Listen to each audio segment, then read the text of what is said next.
तो नमस्कार। अभी हम बिहार के पूर्व स्वास्थ्य मंत्री, चनपटिया विधानसभा के पूर्व विधायक चंद्रमोहन राय जी के पास आए हुए हैं। ये गरीबों का मसीहा है, जन सेवक है। बिहार के लिए इन्होंने बहुत कुछ करके दिखाया है अपने रीजन में। और ये अपने ज़माने में जिस समय ये विधायक थे ना, उस समय पीसी का, आजकल लोग बड़ा पीसी 30% 40% विधायक ले रहे हैं, हर विधानसभा के विधायक ले रहे हैं। इनके रीजन में कोई पीसी उसी नहीं था जो काम करवाते थे, बड़ा टाइट काम करवाते हैं। तो कुछ देर की खामोशी है, फिर शोर आएगा, तेरा वक्त आया था मेरा दौर आएगा। यही बात है, पहले वक्त था जो काम हो चुका है। अब आजकल लोग काम नहीं कर पाते हैं, केवल पैसा पे चुनाव लड़ते हैं, पैसा से टिकट खरीदते हैं और चुनाव पैसा से ही जीतते हैं। जरा बात करते हैं, और बड़ा मौका मिल गया इनके पास आने के लिए, और इस मौका को हम लोग गंवाना नहीं चाहते हैं। और ये बहुत ऐसा क्षण बहुत कम लोगों को मिला होगा, बहुत कम ऐसे पत्रकार होंगे जो ऐसे धरोहर के पास, जो बिहार के पूरे धरोहर हैं, इनके पास आते होंगे जाते होंगे। लेकिन हम लोग तो बराबर आते हैं, इनका हाल चाल भी लेते हैं, समाचार भी लेते हैं, इनका स्वास्थ्य का भी लेते हैं। लेकिन चलिए इसी संदर्भ में कुछ बातचीत कर लेते हैं। तो सबसे पहले आते हैं, आपका स्वागत अभिनंदन है इस चैनल में। लेकिन एक बड़ा गंभीर सवाल है, आप जब स्वास्थ्य मंत्री थे तो बेतिया राजा का जमीन, पैसा, सब कुछ, लेकिन हॉस्पिटल उनके नाम पर क्यों नहीं बना? ये हॉस्पिटल का नाम गवर्नमेंट मेडिकल कॉलेज रखा गया है। जरा लोग आपसे ये सुनना चाहते हैं, बड़ा गंभीर सवाल है, पब्लिक का सवाल है, तो इस पे आपकी प्रतिक्रिया क्या है? देखिए, आपने बड़ा ही सही सवाल किया है, बहुत सही सवाल किया है कि जो सारा योगदान जिस परिवार का रहा है इसको खड़ा करने में जी। और मैं भी थोड़ा इसका क्रेडिट ले सकता हूँ कि मेरे दिमाग में ये कंसेप्ट आया और स्वास्थ्य मंत्री के रूप में मुझे मौका मिला कि मैं खड़ा करूँ। तो आगे मैंने ये देखा कि ये एक ऐसा हॉस्पिटल है जी। और ये गया हॉस्पिटल था, जी। तो जो बिना सरकारी मदद के मेडिकल कॉलेज बनाने के लिए जो शर्तें थी जी। उसको पूरा करता था पहले से। उसमें सरकार की कोई मदद की ज़रूरत नहीं थी। इसका 27 एकड़ का कैंपस था, जबकि इसका है कि 25 एकड़ का होना चाहिए। पहले से बेतिया राज का बनाया हुआ कई तरह के हॉस्पिटल थे। एक ज़माने में आप लोग तो पैदा भी नहीं हुए होंगे, इसका पर्दावाट बड़ा फेमस था। मतलब बिहार के, खासकर उत्तरी बिहार के लोग महिलाओं का इलाज कराने के लिए यहाँ आते थे बेतिया में। और एक डॉक्टर नैयर थी, केरलाइट, वो बहुत फेमस डॉक्टर थे, खास करके उनके इलाज के लिए बहुत लोग आते थे। डॉक्टर नैयर मेरे घर पर भी आई हैं। और जब ये मेडिकल कॉलेज बन गया, मूर्त रूप लेने लगा, तो हमारी मुख्यमंत्री जी से इस पर वार्ता हुई कि इसका नाम क्या रखा जाए। तो हमने कहा कि देखिए, सबसे उपयुक्त नाम, इसका उन्हीं लोगों का योगदान है बेतिया राज का। हरिंदर शाही हों, जो राजा थे, वो तो कम उम्र में मर गए, या फिर उनकी पत्नी महारानी जानकी कुंवर उनके नाम पर हो। लेकिन मेरा यही है, नहीं, आप बेतिया जिले के प्रसिद्ध लोगों का नाम बताइए, इनको छोड़ के। आपके विचित्र आदमी का एटीट्यूड है बेतिया में भी बहुत प्रसिद्ध लोग हुए हैं।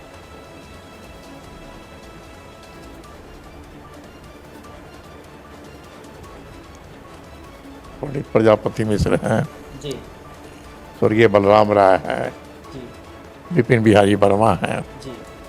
ये बहुत बड़े नेता थे उस टाइम में कांग्रेस के, और कांग्रेस ही लीड करती थी राजनीति में। उस समय तो हम लोग की पार्टी का आता पता भी नहीं था। तो ना, ये नहीं चलेगा, नहीं चलेगा।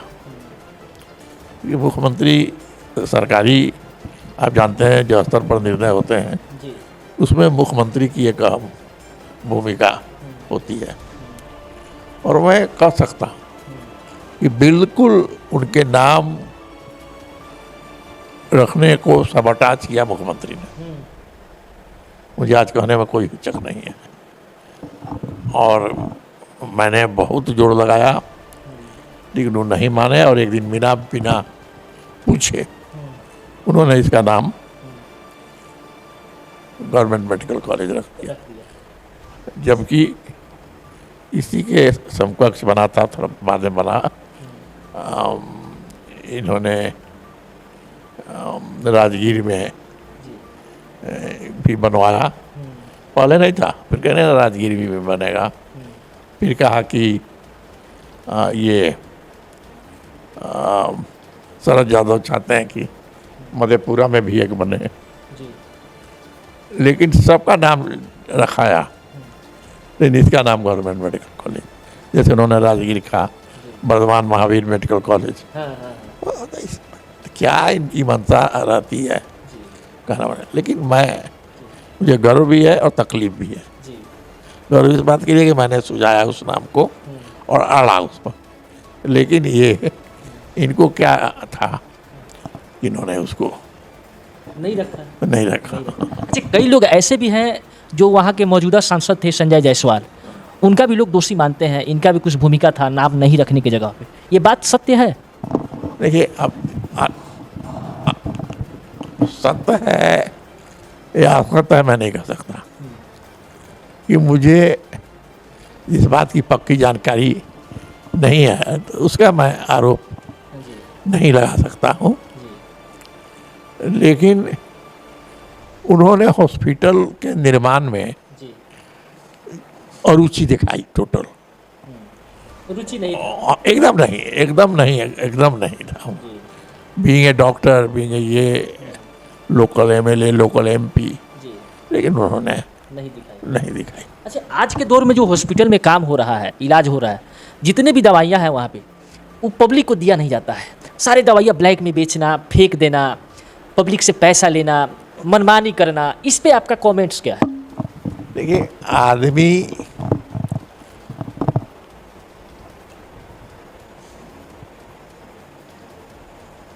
हम अपनी बड़ाई मैं नहीं करना चाहता हूँ, लेकिन अगर डिटरमिन्ड हो तो वो देखते देखते तस्वीर बदल सकता है, और मैंने बदली थी तस्वीर स्वास्थ्य विभाग की। स्वास्थ्य विभाग की यह हालत थी कि नीचे छोटे अस्पतालों में कुत्ते बेड पर सोया करते थे, और जब एक बार मैं डिटरमिन्ड हो गया तो देखते देखते तस्वीर बदल गई। डॉक्टर आने लगे, दवाइयाँ पहुँचने लगी, लोगों का इलाज होने लगा। जहाँ बेड पर कुत्ता सोता था वहाँ पर 200-400 रोज पेशेंट जुटने लगे। तो ये तो जब आदमी को फ़ायदा होगा तो क्यों वो किसी को फीस दे करके इलाज कराने जाएगा, जब वो इलाज उसको मुफ्त मिल रहा है। अच्छा, एक और सवाल था, आपने मंत्री रहा, स्वास्थ्य मंत्री रहा, बिहार को बड़ा नज़दीक से देखा है, लेकिन बिहार में एक ये पब्लिक का सवाल है, उनका ये कहना है, जरा उनके पास आपके पास हम आएंगे तो एक सवाल पूछने के लिए, सामाजिक न्याय के लिए कौन नेता जाने जाते थे, नीतीश कुमार की लालू यादव जी, दोनों में कौन जानने जाते थे सामाजिक न्याय के लिए? अब देखिए, बात इस पर है जी कि सामाजिक न्याय को आप किस रूप में देखते हैं। बिल्कुल सही। सामाजिक न्याय को किस रूप में देखते हैं? जी। सामाजिक न्याय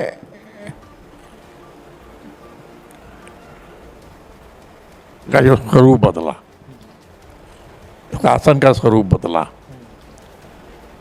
शासन में जिस तरह से पिछड़े वर्गों की भागीदारी बढ़ी, हरिजनों की भागीदारी बढ़ी,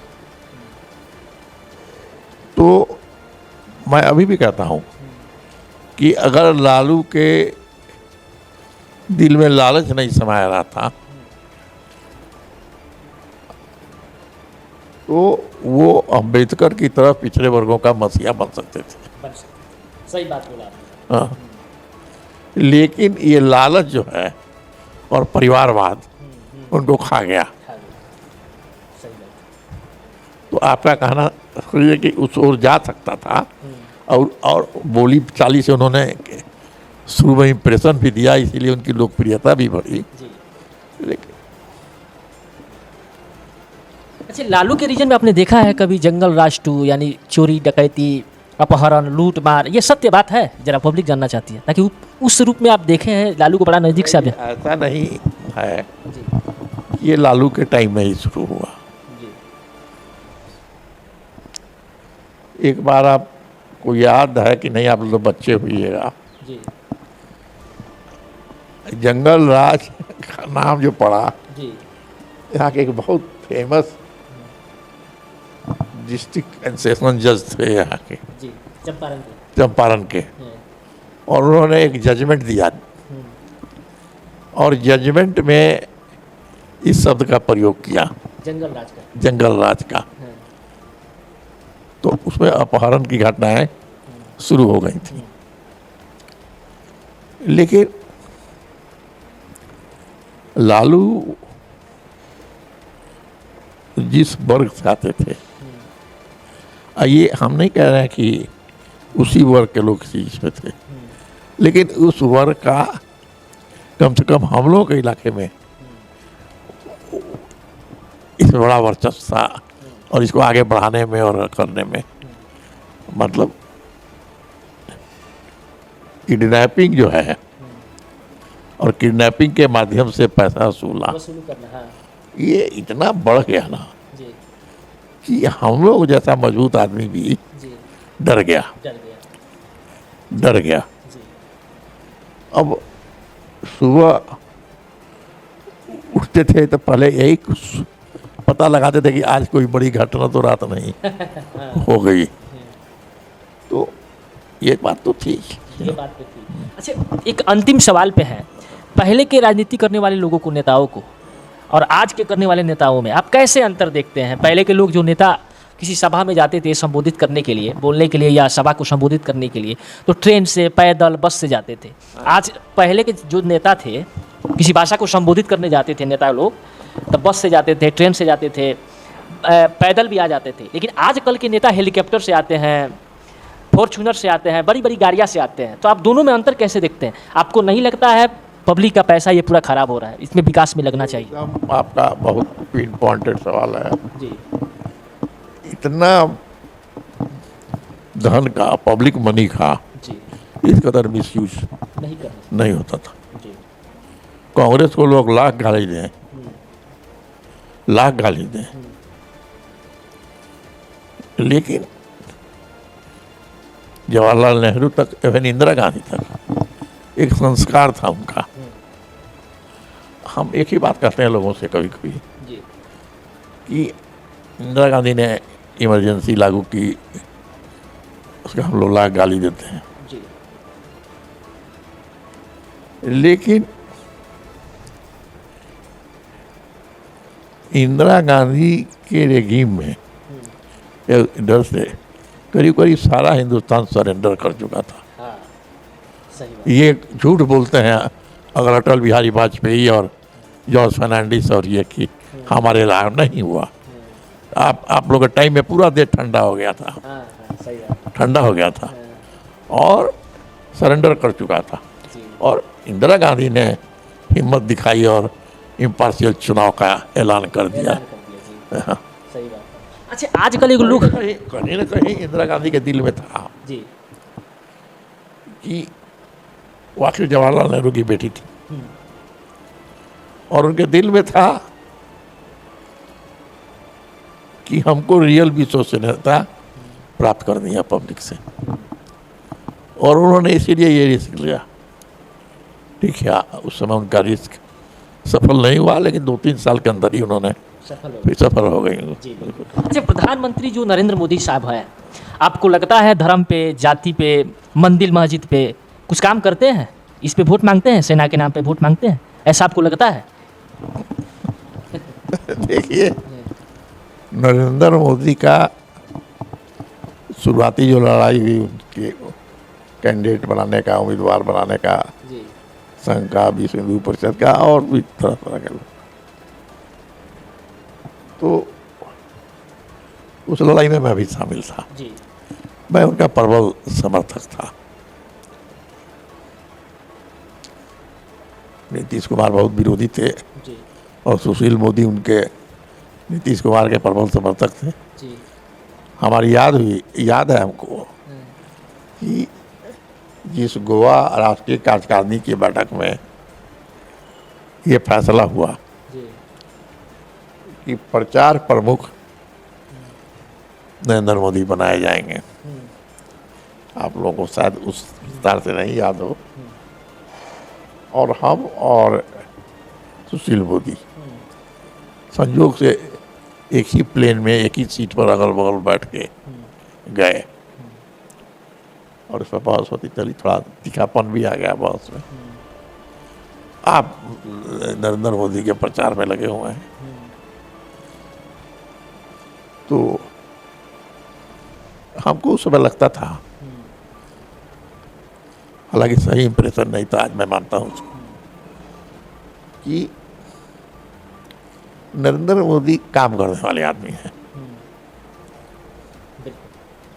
और देश चाहता है कि ऐसा आदमी नेतृत्व करे। और उन्होंने शुरुआती 5-7 साल वही रंग दिखाया। हाँ, सही दिखाया। हाँ। अच्छा, एक अंतिम सवाल है। चुनाव आ रहा है, आगामी विधानसभा चुनाव है, क्या मैसेज देना चाहेंगे पूरे बिहार वासियों को? किस आधार पे वोट करें, किसको वोट करें? अरे, वोट का आधार तो हमेशा एक ही रहता है जी कि जो ईमानदार हो, जी आपकी समस्याओं के प्रति संवेदनशील हो, जी जी और समाज के प्रति समर्पित हो। जी लेकिन वो हम लोगों की अपेक्षाएं, हम लोगों की उम्मीदें, हमको नहीं लगता है कि पूरी होती, प्रतीत होती हैं, दिखती हैं। जी बिल्कुल। ये थे हमारे चंद्रमोहन राय जी, पूर्व स्वास्थ्य मंत्री। बड़ा सुंदर वक्ता भी थे उस समय के, और समाज के लिए एक बहुत बड़ा मैसेज दिया। अभी जितने भी तमाम दर्शक हैं 40